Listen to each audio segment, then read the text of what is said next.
My experience with this work is that it actually taps into something sort of universal about learning that is important both to like educators and learners and community members. There's something that we can all get excited about.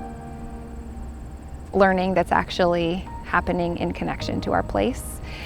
I think it's the kind of learning that really cultivates the most joy and curiosity, and it's the kind of learning that also nurtures the relationships that build a really strong foundation for individuals, but also for a whole town or a whole community. My introduction to the CAE was back when I started this job in 2016, and they had invited me to a meeting which was with the Council on Rural Development, and it was to talk about the outcome of the study that was done, what are the 3 needs this community has, and one of the needs was building and growing the relationship between the school and the community. From that, Reeve and Sarah and I worked together to apply for a grant, which was to build a career academy here, which was focused on artisan trades and entrepreneurship. Reeve just brings this really positive energy into our school around place-based education. The goal is to be a partner with the schools, and so there's a lot of discovering what's really ripe for investing in, what projects are ready for support and for sort of being taken to the next level. Today, we're going to go gardening with the after-school program at Wolcott, and we're also going to spend some time with the Recipe for Human Connection class, so I'm glad you can come along. Making something together, like something like a soup, is this wonderfully creative and collaborative experience. And then people can come and eat it together, but there's no separation between the people who are making it and the people who are eating it. Food is this thing that brings us together and heals us and nurtures us and makes us feel welcome. The Recipe for Human Connection class, it was developed in the middle of COVID and remote learning, and the idea was to find a way of being together that felt healing and really connected in a time when that was hard to come by.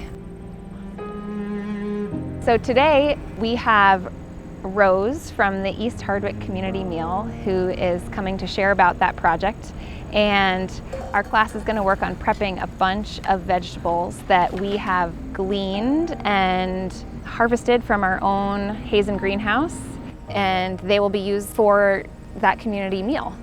So there's a lot of building community that happens in the classroom, in the kitchen as we cook, and then there's the next layer of community building that's reaching out and discovering where we live through that lens of community food access. In today's world, youth having a positive connection to their communities is everything. When I see a student who might not be thriving in this setting, when I see them connect with a community mentor, a community partner in some kind of experience, I see that have a positive impact and change their relationship with school.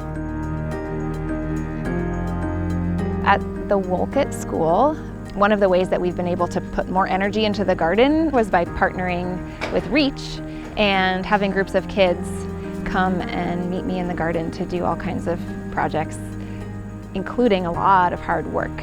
Also a lot of tasting and playing and observing and celebrating all the awesome things that are happening out there.